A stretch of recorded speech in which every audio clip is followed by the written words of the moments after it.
Merci Bernard.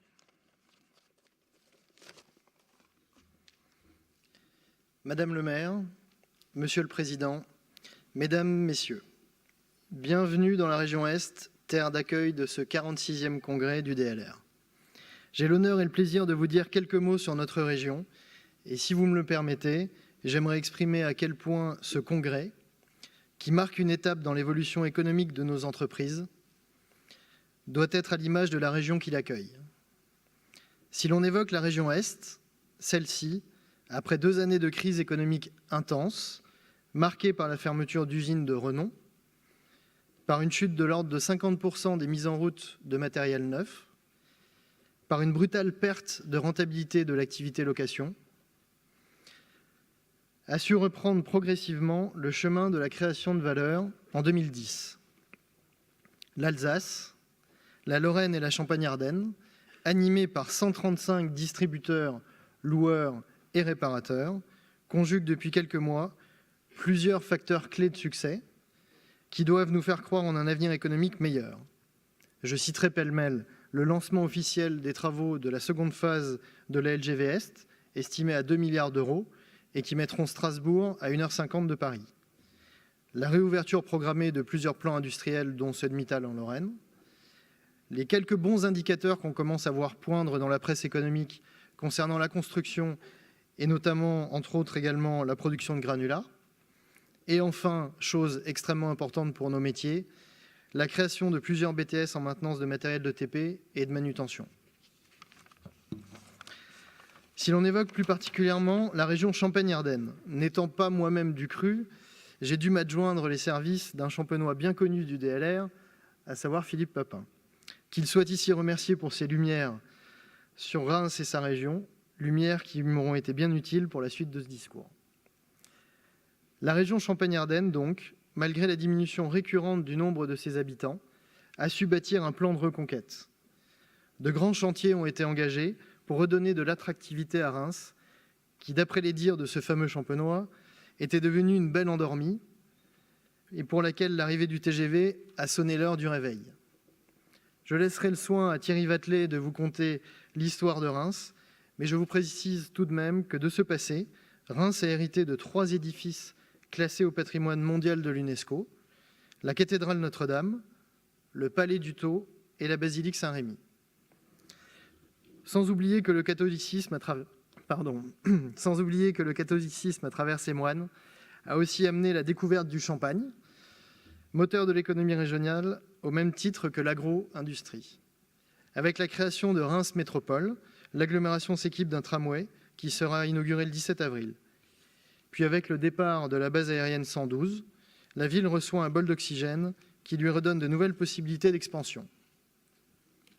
Enfin, le contournement autoroutier de l'A4 par le sud de Reims permet autour de l'ancien tracé, traversant la ville, d'imaginer et de redessiner le grand Reims de demain.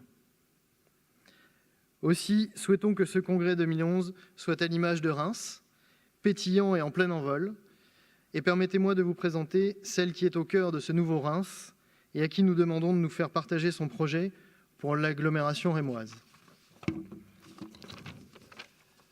Adeline Hazan a été députée européenne de 1999 jusqu'à l'élection à la mairie de Reims en mars 2008. Ancienne élève de l'École nationale de la magistrature, elle était juge d'application des peines à Châlons en Champagne, puis juge pour enfants en région parisienne. Elle a été présidente du syndicat de la magistrature de 1986 à 1989. En juin 1997, elle est nommée conseillère auprès de la ministre de l'Emploi et de la Solidarité, Martine Aubry, chargée de la politique de la ville et de l'intégration jusqu'en 1999. Aujourd'hui, c'est Madame le maire de Reims et présidente de Reims Métropole que nous recevons, et je vous demande de bien vouloir l'accueillir comme il se doit.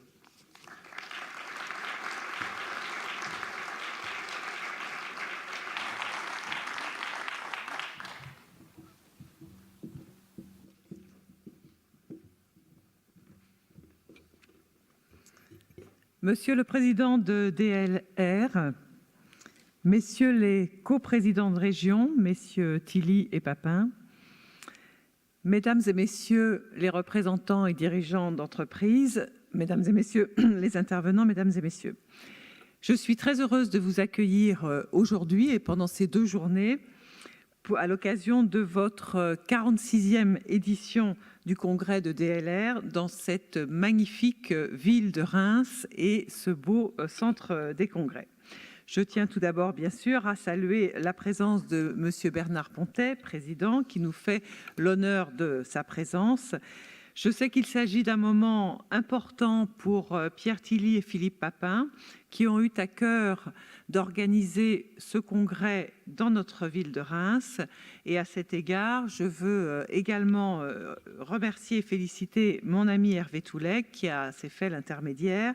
Et je veux le remercier pour son aide précieuse et sa disponibilité constante. Merci Hervé. Vous avez donc choisi et bien choisi de vous réunir à Reims pour débattre et partager. Un choix qui, comme cela a été dit il y a quelques instants, pour l'équipe que j'ai l'honneur d'animer depuis 3 ans exactement, a vraiment du sens et fait écho à notre action. Cela a du sens parce que, précisément, ces 3 dernières années, nous nous sommes donné vraiment beaucoup de peine pour réveiller ce que vous avez appelé, monsieur, la belle endormie. Et c'est vrai que ce surnom collait un peu à la peau de Reims, qui est une ville, comme vous avez pu le constater, comme j'espère vous pourrez le constater pendant ces 2 jours, une très belle ville, mais qui avait un petit peu tendance à être assoupie. Et nous avons vraiment à cœur d'en réveiller toutes les énergies. Les nombreux chantiers qui ont récemment été engagés, justement, ont eu pour fonction de renforcer l'attractivité de Reims, de la ville, de l'agglomération et du bassin rémois tout entier, et aussi de rendre, je dois dire, aux Rémois une fierté qu'ils avaient un petit peu perdue. Vous avez, monsieur, signalé l'arrivée du TGV comme un moment important. C'était en 2007. Cela a été un moment important pour le développement de Reims, car cela a positionné Reims autrement. 45 minutes de Paris, bientôt 1h50 entre Paris et Strasbourg et Reims au milieu. Donc cela change vraiment la donne temporelle et cela permet beaucoup d'échanges dans le milieu économique qui n'auraient pas pu se produire auparavant. C'est également dans cet esprit de fédérer l'ensemble des énergies que nous avons voulu, dès notre élection il y a 3 ans, élaborer un grand projet que nous avons appelé Reims 2020, un projet urbain qui a comme vocation de faire en sorte que la métropole rémoise et au-delà d'elle le bassin rémois soit véritablement une métropole d'ampleur qui puisse justement faire le pendant d'autres métropoles, qu'elles soient situées d'ailleurs dans le quart nord-est ou ailleurs. Vous savez certainement, et cela a été redit il y a quelques minutes, que nous sommes à 1 mois quasiment jour pour jour, puisque c'est le 16 et 17 avril que sera inauguré notre tramway, qui a été l'occasion évidemment de beaucoup de perturbations et de changements, parce que beaucoup de chantiers depuis 3 ans dans notre ville, mais qui a été aussi bien sûr l'occasion d'une reprise économique importante, de beaucoup de création d'emplois pendant ce chantier, et qui va surtout être le moment de départ à la fois d'un nouveau mode de transport plus écologique, plus dynamique, plus futuriste, mais aussi qui nous aura permis, et ça c'est tout à fait important, de réembellir complètement tout le pourtour du tracé de notre tramway qui en gros va du nord au sud de la ville, en passant bien sûr par le centre. Donc en plus, il va relier les quartiers au centre et va donner complètement une autre dynamique et un autre esprit dans la ville. Je pense également au contournement autoroutier de l'autoroute A4 par le sud de Reims, qui a été inauguré il y a quelques semaines, qui est un vaste projet qui était entamé depuis très longtemps, et là aussi qui va nous permettre de nous réapproprier le territoire autour de l'ancien tracé. Cela fait beaucoup de projets. Je sais que la réalisation de tous ces grands chantiers vous parle, à vous en tant que professionnels de l'industrie et des travaux publics que vous êtes, et que vous connaissez précisément l'importance que revêt la réalisation de grands équipements pour un bassin de vie et pour l'attractivité d'une ville. C'est vraiment notre ambition et nous nous y employons sans relâche depuis 3 ans. Avant de conclure ces quelques mots d'accueil, je voudrais, si vous me le permettez, dire quelques mots aussi sur le thème que vous avez choisi pour votre congrès et qui, bien sûr, me parle, la mixité de genre et de génération, source d'innovation et de progrès pour l'entreprise. La mixité de genre et de génération, c'est ce que, à la tête de la ville, j'essaye aussi tous les jours de faire et c'est ce que j'ai essayé aussi de faire dans la composition de mon équipe municipale. Ce sujet donc parle vraiment beaucoup à notre ville. Il s'inscrit parfaitement dans notre projet de société et je crois que nous pouvons dire tous ensemble que la mixité, qu'elle soit de genre ou de génération, est une composante du mieux vivre ensemble, qu'elle est même la condition de la possibilité d'une société plus humaine, plus solidaire, plus moderne aussi et aussi plus apaisée. L'entreprise elle-même doit être à l'image de la communauté humaine, c'est-à-dire plurielle, diverse, riche de ses différences. Vous avez dit, Monsieur le Président, que dans une communauté, que ce soit une entreprise ou une ville ou une équipe municipale, on ne travaillait pas de la même façon si l'équipe était mixte, s'il y avait des hommes et des femmes. Je peux vous le confirmer.